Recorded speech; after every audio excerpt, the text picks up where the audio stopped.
You're listening to She's a Business podcast. Today we're talking about the unique strengths that you may not realize you've developed over your time in your corporate career that you can now leverage as an entrepreneur to help your business grow and thrive and be flexible in your own way. Stay tuned. This episode is coming right up. Many women leave their corporate jobs around the time of starting a family because they want more flexibility, time, and just the ability to really make those decisions in your own life, like being able to take days to go to the school sports carnival and things like that. You can hear in my voice today, it's a little bit worn, and that's because I was leading our surf lifesaving group yesterday at my children's nippers event in the morning, and I overused my voice. So I apologize in advance for the slight croakiness that you're hearing today. But we're here to talk about what this really means and the leadership qualities that you're bringing that you may not even know exist within you from your time in your corporate job into entrepreneurship. Maybe you've been in business for many years. Maybe you're still in corporate and you're really wanting to start. But today's discussion is going to help you understand a bit more about what you already have that are core strengths within you that can help you to make your business thrive. My very special guest today is Ros Cardinal. She's an organizational development consultant, an executive coach, and the creator of the Women's Leader Archetypes model that she's now shared in over 98 countries around the world. And she's sharing these leader archetypes with us today. So interesting because there are 4 shadow archetypes and 4 empowered archetypes. And not to spill the beans on it all right away, but you likely have a mix of all 8 within you. The key is knowing which are your leading ones, which are the main ones, the prominent ones that are driving your daily decisions and how you're leading within your business or maybe even in your job. So we are going to chat everything from the journey, leaving corporate, what it means, why we do it, the challenges, the opportunities that are there for you. And then we also talk about the archetypes so you can help to recognize which ones are showing up for you in your life. Ros is absolutely lovely. I know you're going to love her as much as I did. She's known as a strategist, an alchemist, and unapologetic diagnostics nerd because she blends neuroscience, leadership, and the archetypes together to turn something that's quite complex into something really simple and easy for any of us to understand and know more about ourselves. Isn't that fun? So without further ado, let me introduce Ros to you and start this whole conversation. Enjoy. Hello. So I'm here with Ros Cardinal, the founder of Shaping Change, who's joining me, another Australian from Hobart, Tasmania. Welcome, Ros. Thank you for being here today. Thanks for having me on. Really happy to be here and have a chat. Yeah, I'm excited to learn more about the leadership archetypes that you've developed for women. But before we get into all of that and talk about, the huge changes I think that happen when we leave a corporate career, come into entrepreneurship, I think you and I both have a lot in common we can chat about there. But please tell us a bit more, first of all, just about exactly who you help, what do you do, what is Shaping Change all about? I've actually got almost like 2 businesses now. So Shaping Change, entrepreneurs never stop, do we? Why not? Why not have another one? Why not have another one? 2 or 3 or 5. I started Shaping Change. So my background is in human resources originally and then organisational development. And I had I think I was about 8 years as the organisational development manager for a company down here.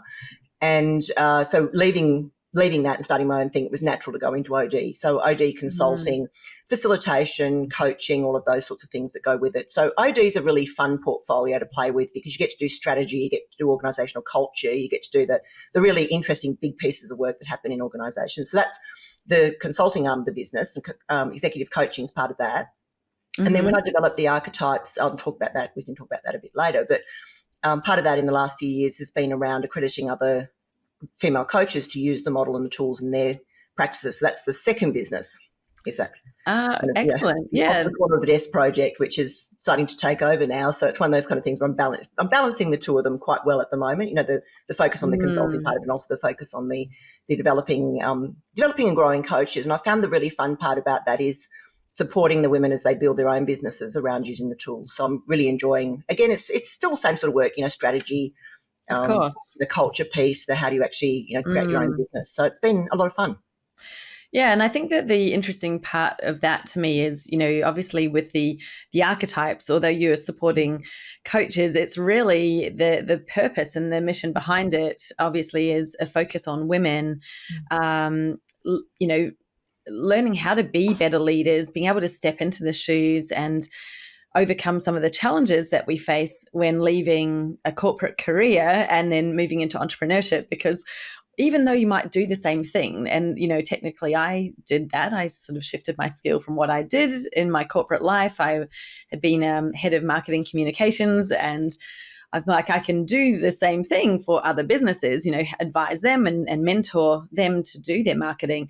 So it wasn't a lot of real difference, but there is so much difference. Like it's a world of difference when you're in your own business. But let's start with, I guess if you want to tell us a bit about why, what caused you to want to focus on this particular area and to develop even having the archetypes in the first place. Where did you come from with that? So that goes back to me always, when I think back on my career, I've always been a champion for women at work. I remember creating the very first part-time position for a woman coming back from maternity leave in the public service, and that was back in the late 1980s. Never been done before. It was really hard to push that through, but we got that up and running because I had an amazing woman working for me. He took mat leave. Her marriage broke down. She had to come back to work. Back in those days in the late 80s, you had a choice. You came back if you wanted to, but you didn't have to like you do these days. And so that sort of, looking at my whole career, there's been that thread moving through it. And then I worked in energy, which is a very male-dominated industry. Mm-hmm. My daughter's an engineer. I've done some, projects around women in leadership for Engineers Australia, for the Australian Computer Society, around how do we bring more women in. And so I've always had this sort of thread running through my career, I guess. And then it sort of started to solidify for me a bit more probably a couple of years into my business when I started to really reflect on the fact that I had women coming to me for coaching who were wanting to do something else. They were this sort of, I've got to a certain level in corporate or in government. I'm at probably the level below executive, or middle level management. And I've just realised that I just don't want to be here anymore. Like, I don't know why, because I've been really ambitious and I've been really focused on my career all my life, but things have shifted for me and I don't really see myself wanting that world, the executive world. Like when I look at climbing the ladder further, I don't want to be that person. I don't want to work those crazy hours and never see my kids and have the expectations that go with it. And so they were going, what do I do next? Like they were sort of hitting this almost like a midlife crisis because some of them are a lot younger than that. But it really was this crisis of what do I do with myself? I thought I had this career trajectory and now I don't have it anymore. So what do I do next? And so that sort of got me thinking about what is it that's gone wrong with workplaces, or not even gone wrong, what was wrong to start with that means that it's not accommodating for women and that so many talented women were opting out of businesses rather than staying in and going on to do amazing things, like they were heading off to not-for-profits or charities or starting their own businesses and doing amazing things somewhere else. But for me, there's this sense of like what is it about the corporate world that sort of almost rejects them when they get to that point? And so I started reaching out to women on LinkedIn, to just sort of people that I knew, to say, look, I'd like to have a chat about women in leadership. I'm thinking about, I didn't even know what I was thinking about at this stage. I think I was probably in this sort of, I just want to talk to women and find out what their experiences are because I'm hearing it from coaching clients, but I want a bigger range of women to talk to. And I ended up with 538 women from around the world who contributed to focus groups. They did interviews with me. They filled out forms. They did surveys. I pestered them a lot. It was all very low tech. I'd sort of send them a PDF and they'd fill it out by hand and scan it and send it back, and I'd add it all up, manually and put it into a spreadsheet. But I started gathering this really interesting narrative around how women, when we're left to our own devices outside of the corporate structure, we lead differently. And I know that all women will hear that and go, well, duh. We all know we lead differently from men. Absolutely. But this was this, how do we actually define what that looks like? Like we know we lead differently from men, so what does it actually look like? And it ended up being a model which really articulates women's leadership. And it's not necessarily in business leadership either. It's, women can be leaders in the community or in their small businesses or whatever it is they're doing. But really this definition of what does it actually look like to be a woman in leadership. And then mapping that back to because I'm accredited in over 25 different psychometrics because I'm a diagnostics nerd.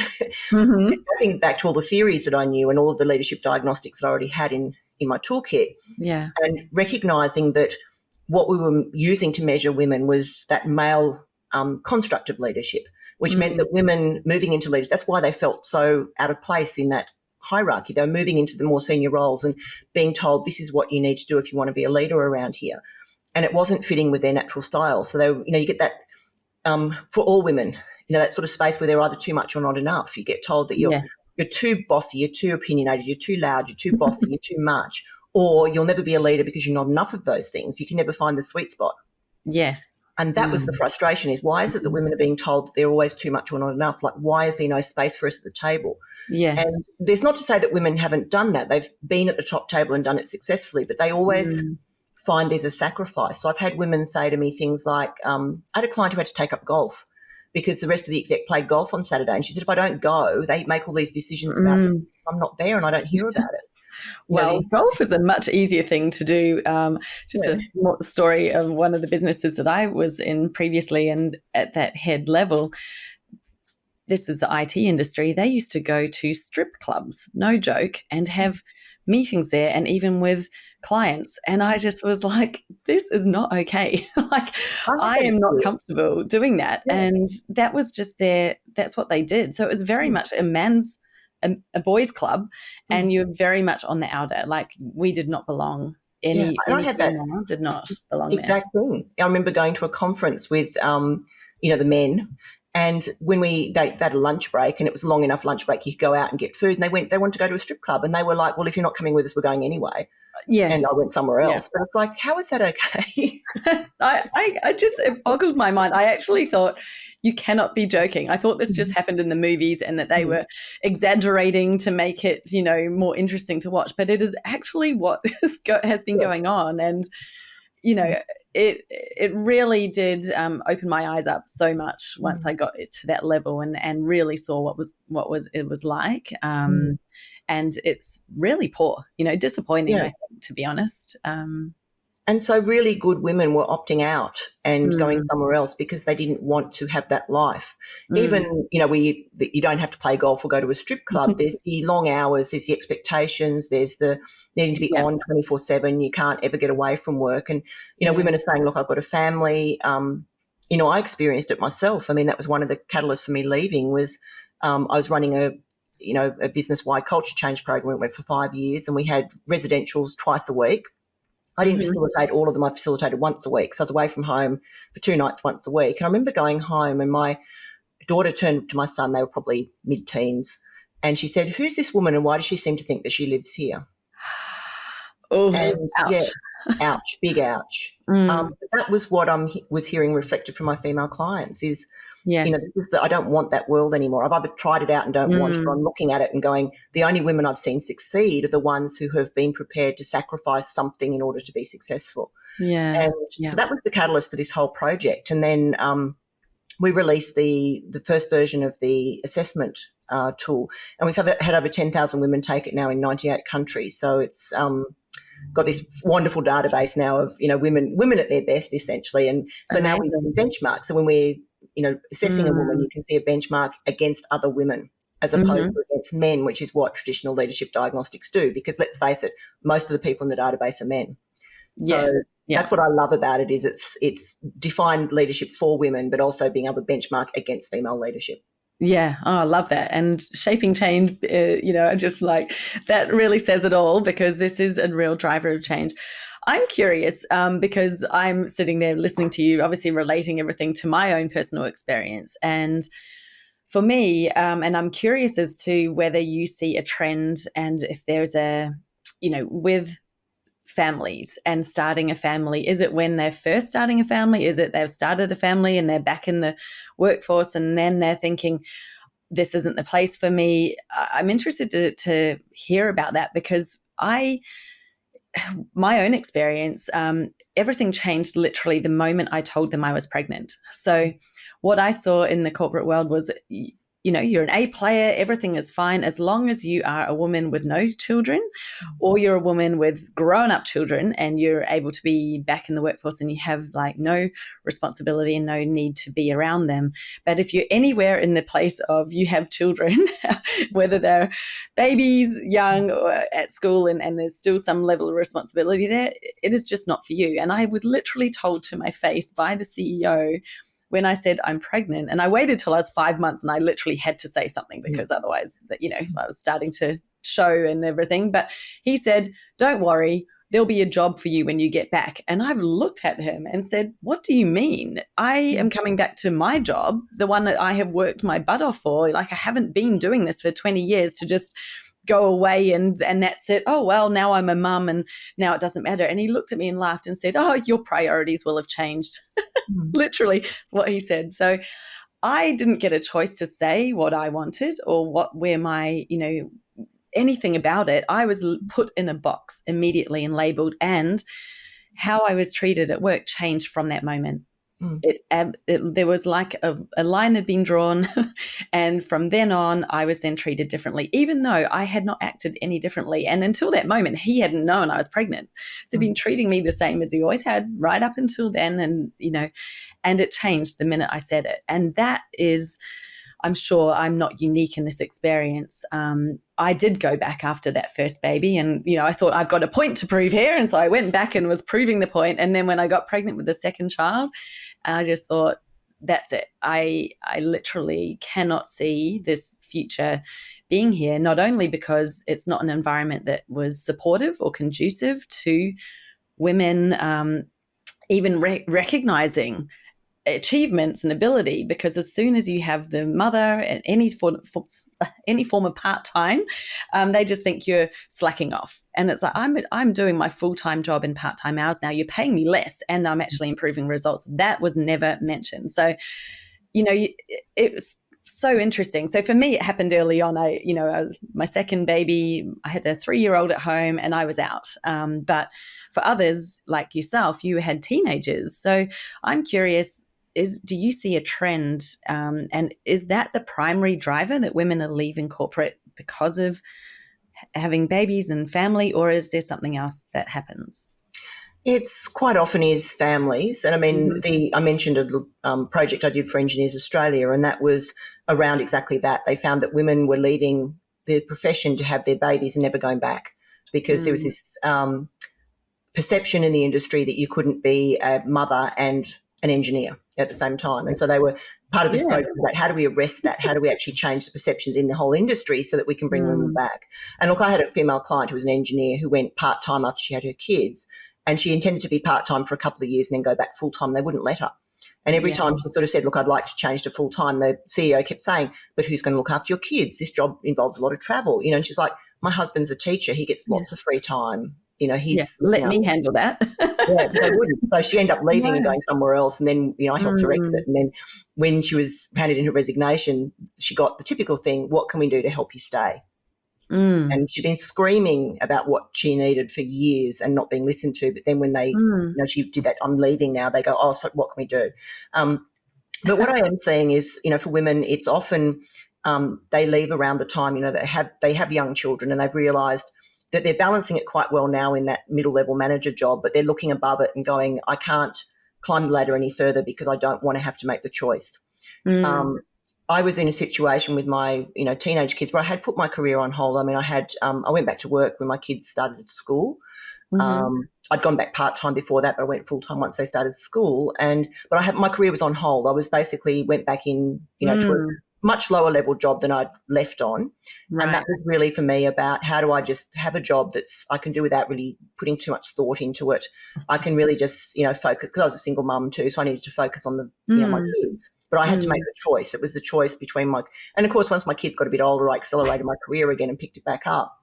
And that's why I ended up at that sort of teenage level where I just went, what am I doing? And, I got cancer as well. That's a whole different story. But the whole thing around just realising it wasn't working for me. I didn't want the expectations and the idea that, you're blocked in your career because the only way you can be really successful is if you were prepared to give it, everything, give it your everything. And even men, when you talk to men about it, I mean, I remember inviting a male departmental secretary to talk to a group of women. I was doing a women's leadership program, and they were all sort of middle-level government. And someone said to him, so what advice do you have for us? And he said, get yourself a wife. I've got one. They're amazing. And he said, honestly, that's the way I've had a great career, is because my wife has done everything for me. She's managed the house, managed the kids, paid the bills, booked the holidays, booked my doctor's appointments. So I've been able to 100% focus on my career. Yeah. And even looking at that, it's so sad. Like, why is it we've created a monster that means that people, I'm not just talking women, but people have to choose between their families and their work career. We shouldn't have to do that. We should be able to do both. That's exactly it. And that's what I felt as well. I thought, well, no one's making this happen. I'm going to make it happen for myself. That was why I left. I thought, stuff this. I'm going to have my cake and eat it too. But, you bring up such an interesting point, because there is this belief then, and this is common, that it only works if you have a wife. And so here are the men saying, well, I want these execs in the team because they have a wife at home who's looking after everything else. And the interesting thing I found was my best employees in my team were my part-time working mums. They were the most efficient, the most effective, produced the most. They actually produced more and got more done. And some of them, they weren't just workers, they were managers, the senior levels, and they were so much more effective, even though they weren't technically there every day, 9 to 5. But yet the office would always put people up on a pedestal if they were in the office for more hours. I'm thinking, well, you don't even know what they're doing. They're spending like hours chatting at the water cooler, and they're off on eBay, on their web, on their computers. And, it doesn't matter how long you're in the office for. That doesn't make them a good worker. That just means that they've got nothing else going on in their life. And I just found it really curious that there is this perception, but it's so widespread and it's almost automatic, like subconscious. I don't think that a lot of people even realize that they think that way. I think they think, oh no, I'm very family friendly, and we, there's the corporate line, like we're family friendly and we offer flexible working, but then they don't see that they apply that differently inside. And that's an interesting point, because as you would be aware, there's research going on at the moment into the idea of a 4-day working week, which is where people have the 5-day, the productivity remains the same. You're still producing what you were on a 5-day working week, but you only work 4 days. And the companies that have adopted it, most of them are keeping it. They adopted it as a trial or a pilot, and they're keeping it. What they found is that people are just as productive in 4 days a week, and the reason for that and why it works for part-timers is because you're very aware that you've only got a limited amount of time. So all the filler stuff goes away. You don't have those water cooler chats and the long lunches and I'll just, take a break for a minute and sort of, just fiddle about on the internet because I can. And so people become incredibly productive. So what they found is that productivity actually goes up. People are happier and less stressed because they get a 3-day weekend. Yes. You've got your Friday or your Monday to kind of go and do your banking and your hairdressing and all the things that you do normally squeeze into a weekend, which means people are finally getting to relax. So it's, again, this is not a male-female thing. This is a human thing. Like, we've just created these workplaces that don't work for humans in general. We've dehumanized the workplace. And it goes back, obviously, Industrial Revolution, where we're just all cogs in a machine. We weren't thinking about how do we make this people-friendly. It was just how do we make it as efficient and productive, make as much money as possible. Productivity and efficiency. But people are a lot more productive when they know they've got a limited time. So I find that with women that I coach who are part-time, they're like, they generally are churning out 5 days worth of work but only getting paid for 4 days, which feels a bit unfair. Yes, it does. And, when you think about it, when you've got the limited time, you're not doing the stuff that's unimportant. You're going, right, I've got this amount of time. What are the top things I need to get done? And it means that instead of wasting time doing some of these activities like, oh, I'm going to sit here and shuffle through these things or empty my inbox, it's like, well, is that really going to change anything at the end of the day? Or not. And so you're choosing the high impact activities and what you actually need to get done that's going to shift things forward, which means that the results are much higher because you have got that focus on time. Totally agree. It's amazing. What are, when we're looking at women who are leaving corporate and heading into entrepreneurship, what are some of the, I'd say, unique strengths that they are bringing from their experience into entrepreneurship? One of the big things that I see women doing really well is they're very adaptable. So it is this sort of sense that they go into entrepreneurship usually they go in with a relatively good idea of what they're going to face. This idea that you do have to wear every single hat in your business. You've got to, you think about your traditional org chart. All of those have got your name on them now. You're the CEO, you're the CFO, you're the CMO, you're the, chief IT, you've got to work your own IT, all of those sorts of things. So I think women bring that flexibility and that adaptability to it. And also the, that sort of sense of purpose and sense of values that you really see in women. And that's one of the things that came out in this model that I created, was this real connection to purpose. Like when women are aligned with purpose, they do amazing things in the world. I've worked with women who've started charities to address things that they've seen it. Usually it's out of their own personal experience. They've gone, this support wasn't there for me when I needed it, so I'm going to make sure that no other women have to go through that. And they start charities and, start creating amazing events around the world and things like that because of this drive, this purpose. And I think that's something that women are very good at, is this sense of purpose being bigger than us, this idea that we're doing this for the future, we're doing this for our children, for our communities, for the bigger picture, rather than it being self-centric. Yes. Yeah, absolutely.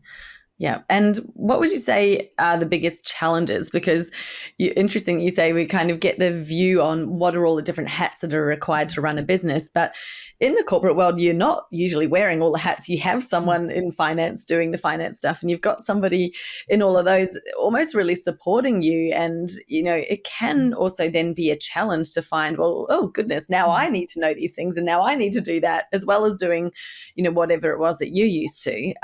What other challenges do you think that people face when they make the shift? It can be a lonely place unless you find your tribe fairly quickly.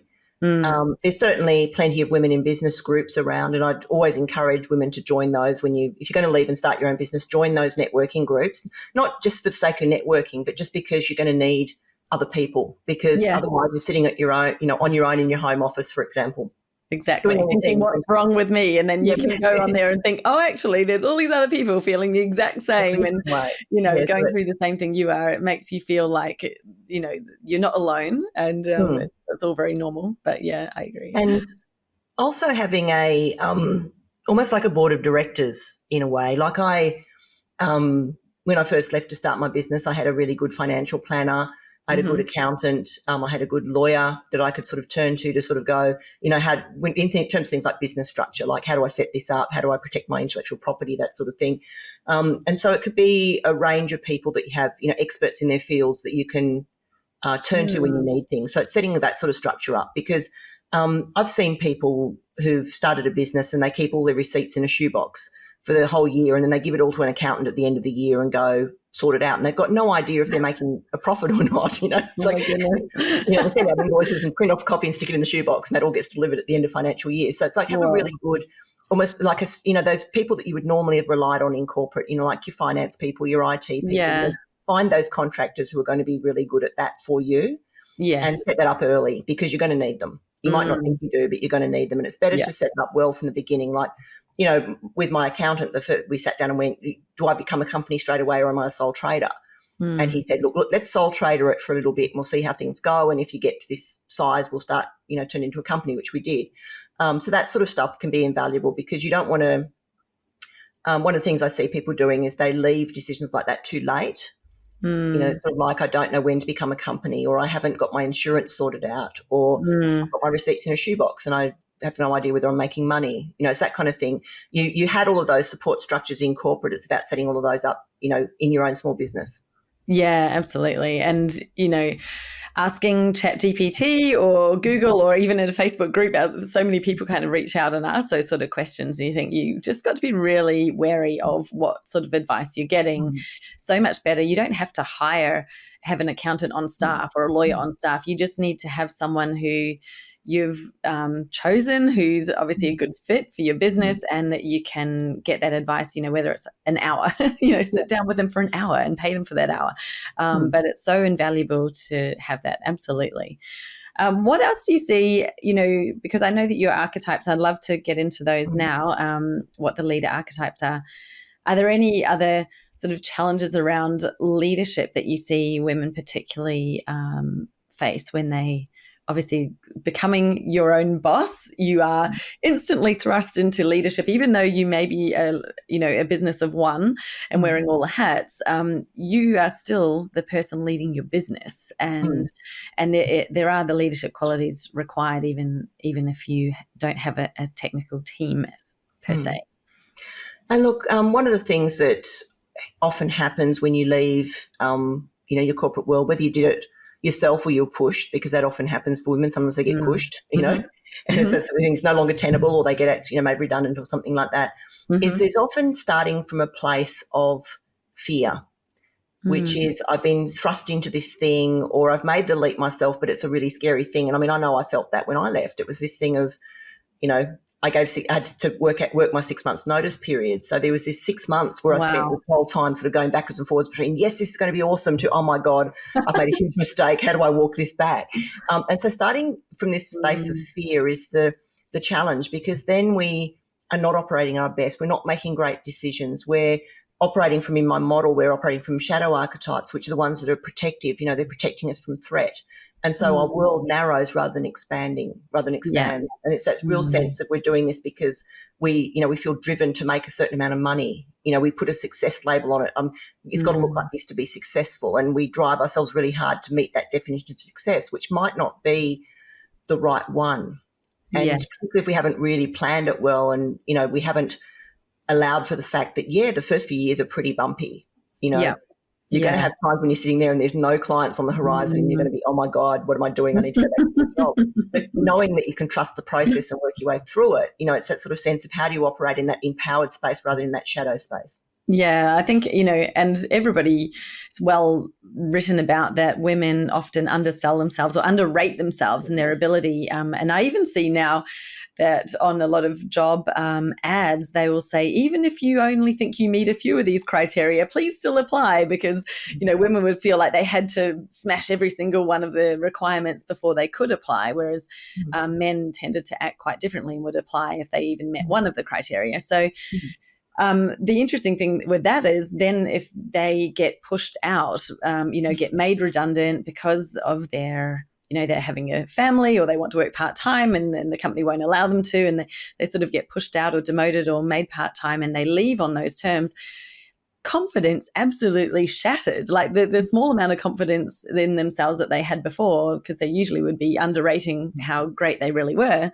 then is diminished even further. So talk to me about the archetypes. Now, you've mentioned there are shadow archetypes, and then obviously there are the positive ones as well. Where would you like to begin in I think I'll talk about the shadows first, because this is relevant to what we're talking about, this sense that, if you're leaving and you've got no confidence, you personalize everything, which is this sense of I'm not getting clients because I've done something wrong, or there's something that I'm doing that's causing this situation. I mean, rather than going, this is just what all startups go through. Yeah. Everybody goes through this phase of where you've got to go out there and find the clients, they don't just fall into your lap.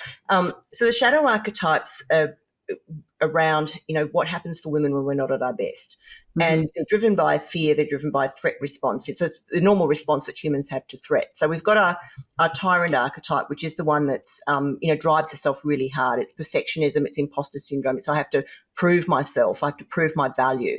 And if I'm not doing more than enough, it's like that, I've got to do more all the time because I don't feel like I'm enough or I'm doing enough. And so they're, in a business, when they start their business, they'll work themselves into the ground. They work a lot more hours than they would in their corporate job. They burn themselves out really quickly because they're trying really hard, because they feel like I just need to do more and I'll be successful. And the reason my business isn't successful is because I'm not doing enough. And of course, their standard of success is really high. And so they're never going to be able to meet that. And then they always feel like they're losing. They always feel like they're failing.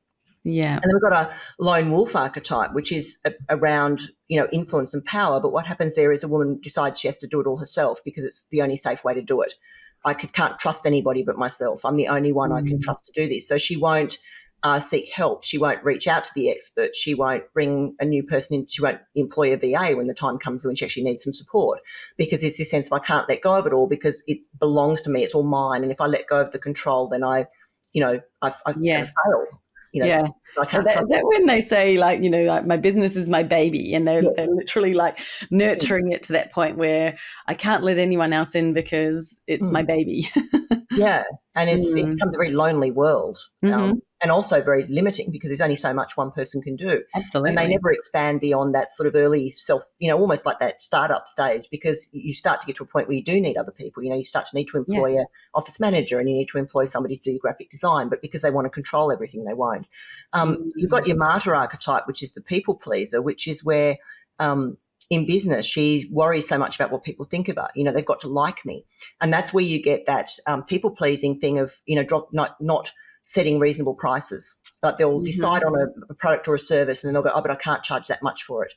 And even though I had this conversation with a woman who was leaving corporate just recently, and she said, I've been a purchaser of my own services, and I know how much I was paying to buy those services when I was in corporate. But when I think about asking for that much money, I feel sick. Because it's this thing of I've got to make sure that I'm agreeable to everybody, which means not sitting, like undervaluing everything they do, doing too much for nothing. They fall into the trap of scope creep, where they've agreed on a price for a piece of work, and then the client keeps adding more and more and more, and they just keep doing it for nothing until they're working for hardly anything. And then you've got the hermit archetype, which is where we withdraw when things are really not going well, into our hermit cave, and we procrastinate, we avoid, we stop. And you see women doing that in their business. They've announced they've started a business, and 2 years in, they've not actually done anything because, there's other things to do, like cleaning the house and, going to the shops and, and that kind of thing. And it's an avoidance tactic. It's, I even see women, procrastinate cleaning. It's like, I remember a quote from an author, and I can't remember who it was now. It's one of the authors from years ago who was asked, what do you do when you have to write a novel? What's the first step? And he said, first of all, you clean out the refrigerator. Because it'll be on your mind. Exactly. So that's the shadow archetypes. Is this sort of these are the ones that really sabotage us, because we're operating out of fear. And if we're not aware of this side of ourselves, it's really easy to get stuck in it. And then, we burn ourselves out. The tyrant will burn out. The martyr burns out in a different way because she gives too much and she ends up, potentially going blind. And the hermit doesn't take action on anything. So the hermit might see a really good opportunity, but they're like, there's always an excuse for not jumping on it.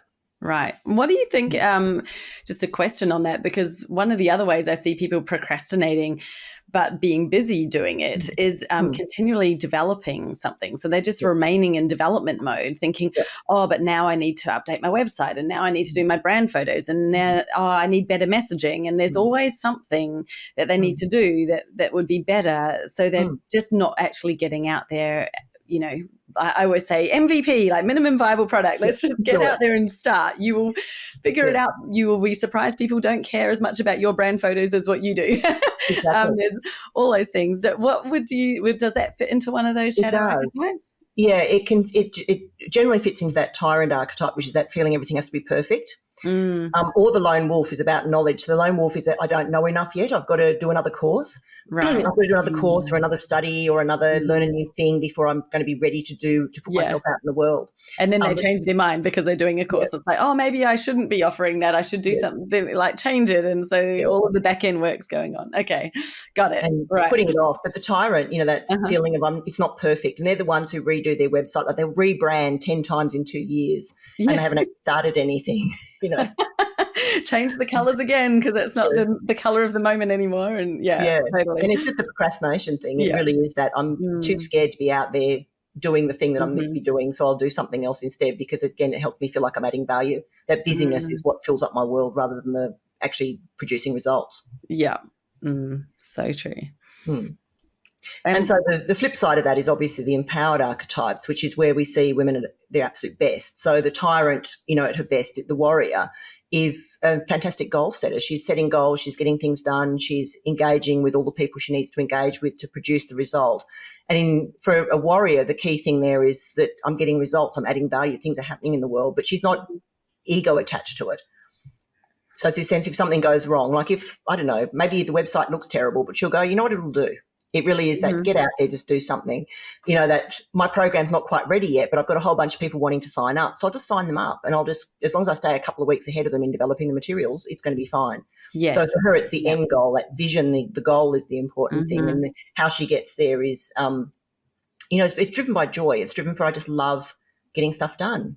I'm not inventing a new product because I've got to do it, because I'm too scared to put it out into the world. It's just, there's a need for it and there are people out there who want it and I'm going to do it for them.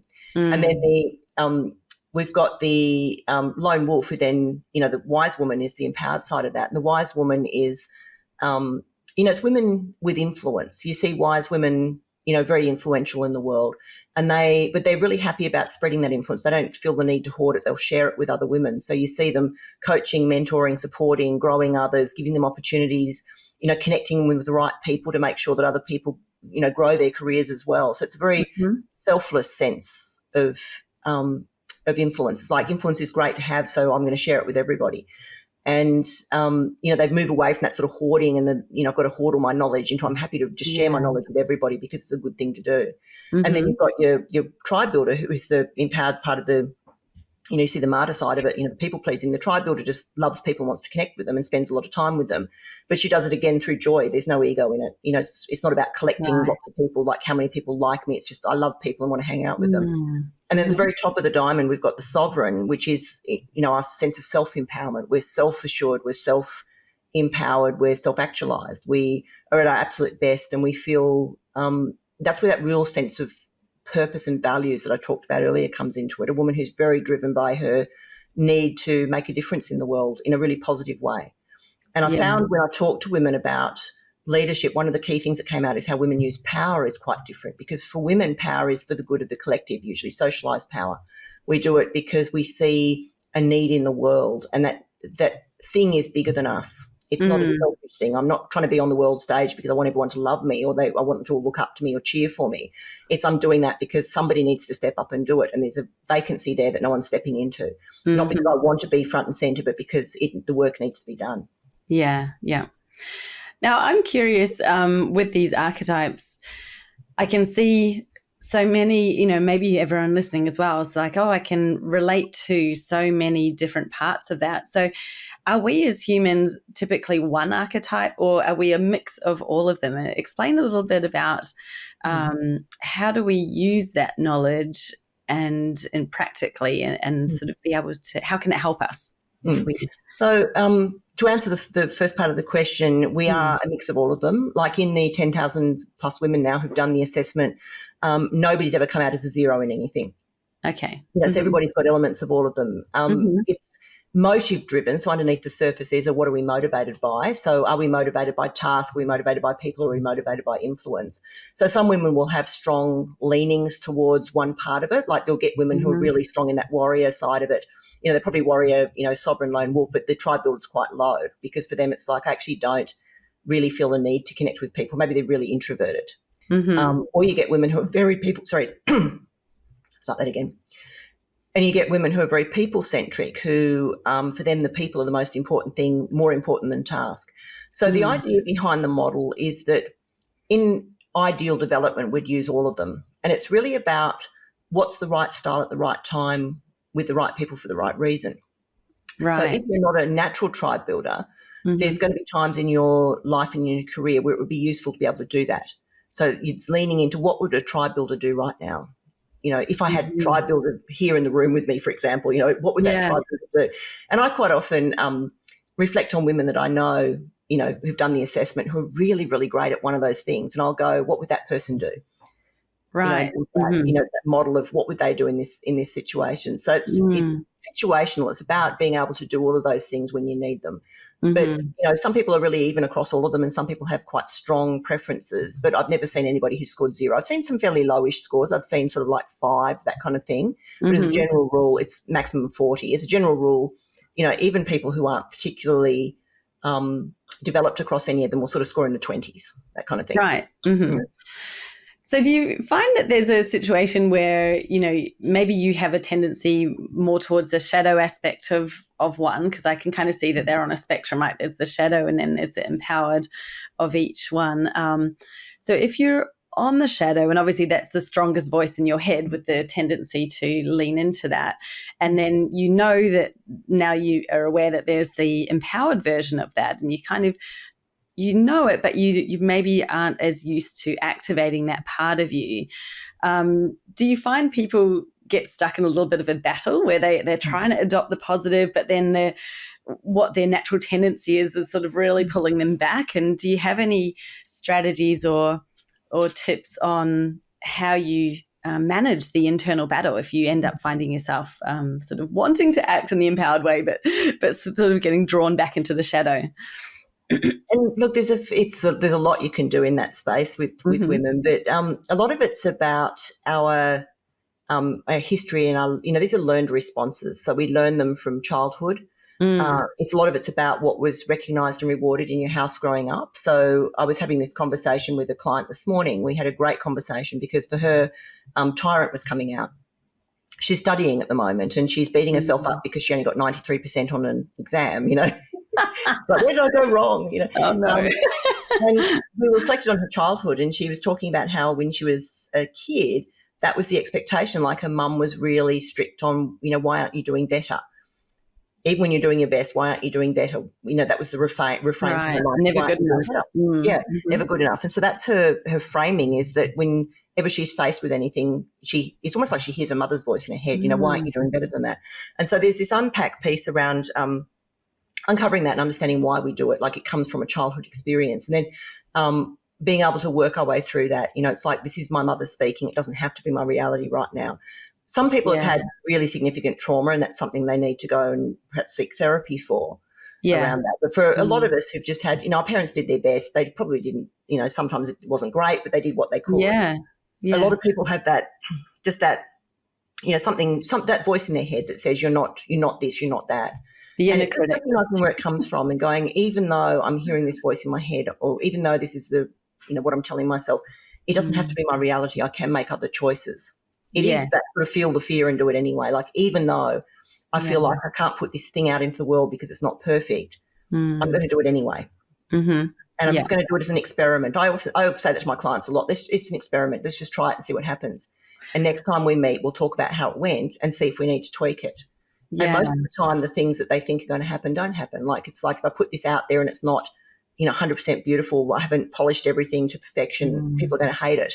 They put it out into the world, 80% there. And for a perfectionist, their 80% is everyone else's 150%, let's face it. But they put it out in the world, they go, wow, people loved it.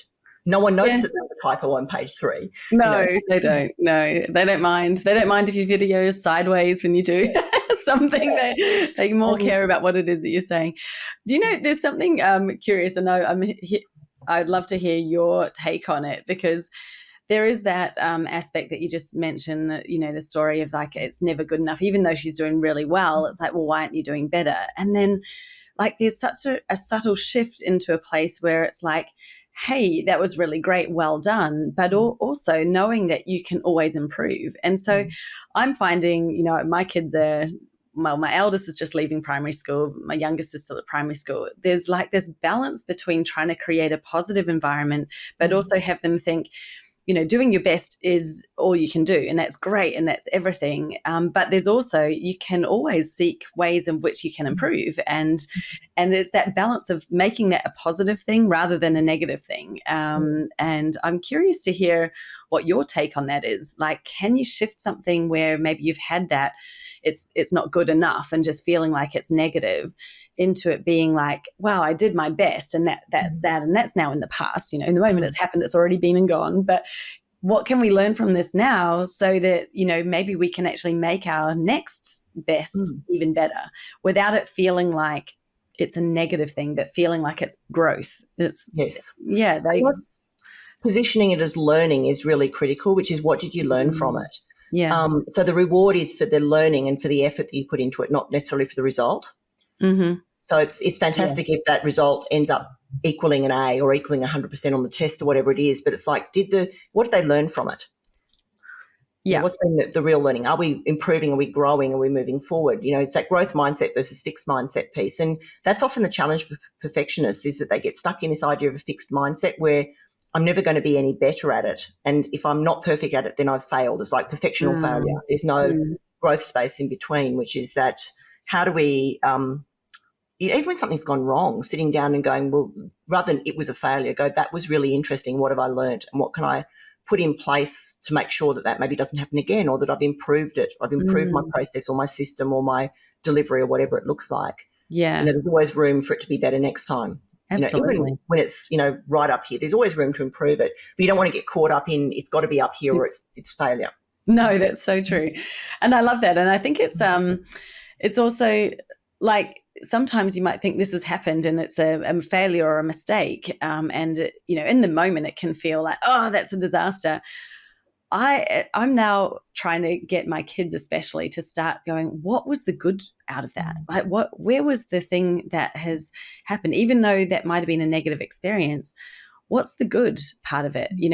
And there always is something, and it may not be obvious straight away, but I think sometimes you go through something like that in order to extract a really positive learning from it that you can look back on. Usually with hindsight, it's always a benefit, and see it and really see it for now. Wow, I didn't see it at the time, but that experience meant that I went in this direction, or I changed something, or I did something differently.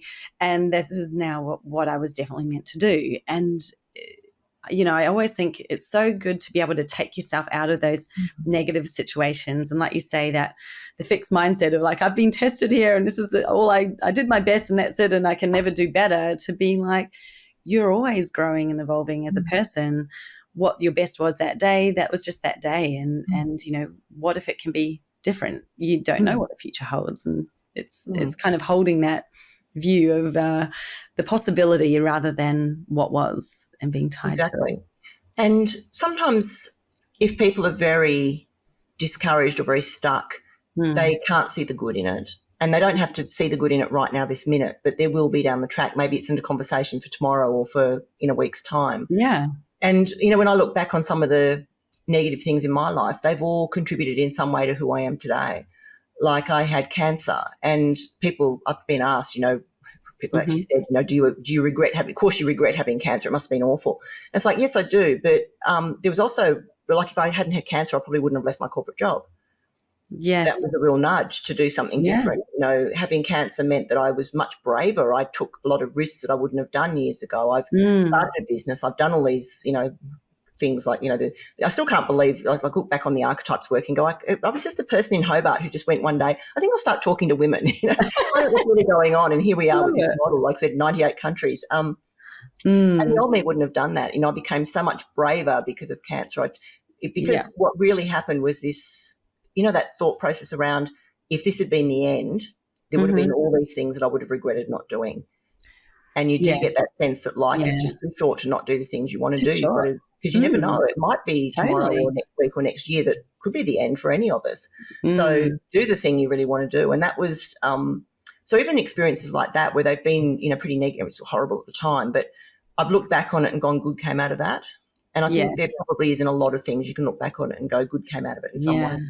Yeah. I mean, the driver that you would have had to do something totally different, right? Because you're like, well, I'm here. And you probably thought, well, I'm going to throw all these doubts and fears to the side because who cares what, whatever's going to happen tomorrow. I don't know. I'm going to do this today. And like you say, that is such a positive. You can look back on those times, really hard personal situation and the amazing good that has come out of it for you. It's just incredible. Ros, if you're thinking about someone who's listened to us talk now, we've touched on so many things. It's been an amazing conversation. What do you think you would love them to remember or recall most from this chat today? I think the key thing really is that the thing that holds us back most is usually us. It's usually the shadow archetypes getting in our way. It's usually that learned behaviour, something that we've picked up from our experiences along the way in our lives, which stops us from being the best we can possibly be. It holds us back from reaching our potential and doing the things because fear keeps us stuck. And I think one of the greatest things that we can do for ourselves as well as for the people around us and even for humanity in general is to do the things that scare us, because they're the things that are generally where great things happen. Yeah. It's that, the learning zone, the, getting out there and doing the thing, and you find that amazing things happen in the world. And most amazing things that have happened in the world have happened because somebody took a risk somewhere. You don't get amazing from the status quo. So true. And the future's not written yet, is it? So you're never going to know for sure what's going to happen or whether it will be successful. No one's ever known. They've just decided they were brave enough to start. Now, if anyone's listening who's still in corporate, they're thinking, don't know if this is the right place for me. Maybe they've got a dream of starting something. What would you recommend that they do as their first step? Look, I actually put together a blueprint for the, how to leave your job in 6 months, effectively called Corporate to Coaching 6-month Blueprint. And that, because what I did was I went, if I was to teach this to somebody else, what would I have done? And I went back to my last 6 months because I said I had to give 6 months notice and went through all the things that I did. So at the very beginning, I said, when I go in 6 months, I'm going to start a business. So I started things like, getting a business name registered, getting a website, getting the domain names. Yeah. Deciding what it's going to look like, feel like, getting branding done, getting photographs, all those things, getting all my ducks in a row. I started talking to people. I started getting coaching clients so that I was coaching, over breakfast or at lunch or after work. I started putting myself out there more, networking more, going to conferences, speaking, that kind of thing. But all of that was the runway to me heading out of my job, because I never advise people, particularly if you're the main breadwinner in your family, just quitting your job on the spur of the moment isn't necessarily the best thing to do. I mean, there are certainly people who do and it works.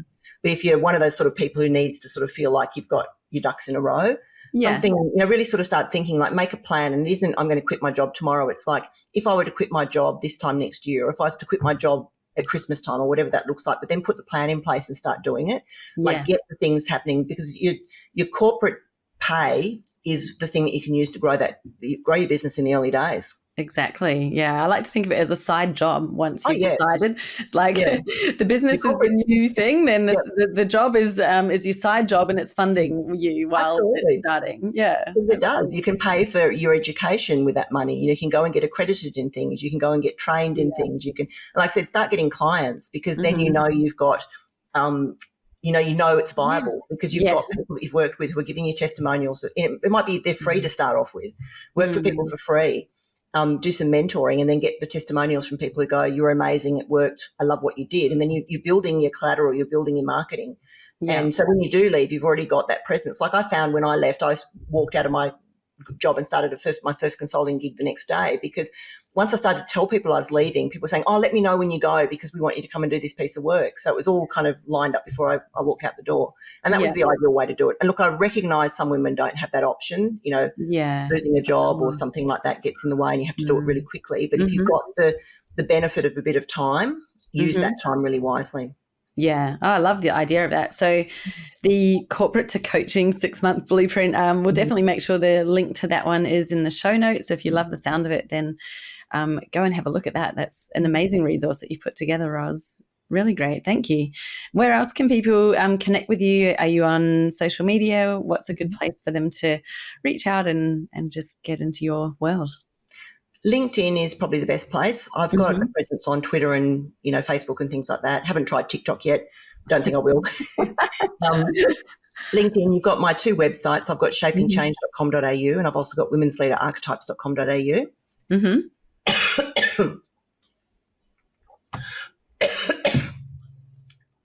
Sorry, got through the whole sentence before I started to cough. You're okay. And, of course, once you're on the websites, you can always find me on email and, on the phone and that kind of thing through the websites as well. Yeah, amazing. That's great. Thank you so much for your time and coming and sharing the archetypes with us today. It was a really great conversation. I think a really important one. It still needs to be had, because there are so many people. And I think that, I found as well, women often think it's just them experiencing these things and it's only happening to them, or it's only how they feel, and everyone else is, so confident and everything happens easily for everyone else. But it's just not the truth. So the more we talk about it, the more we share real experiences and also, in a positive way, the great things that come out of it, like your time and what you've learned in corporate are absolute assets, and you can use them in the right way. And it's just knowing yourself at that deeper level that can really help shift you into a positive place, I think, in entrepreneurship as well. Yeah, and entrepreneurship is such a great place to be, because for me the key thing is having freedom, having the freedom to have my grandkids on Thursdays, having the freedom to travel overseas when we want to, the freedom to structure my work the way that I want it structured. And that's the beauty of it, is being able to make your own choices around what you want to do rather than being stuck in the traditional way of work, with the 9 to 5 or whatever it is. Yeah, life is too short. Live it the way you want to live it. I completely wholeheartedly agree. Thank you, Ros. It's been an absolute pleasure, and we'll look to chat soon. Okay, lovely. Thank you so much.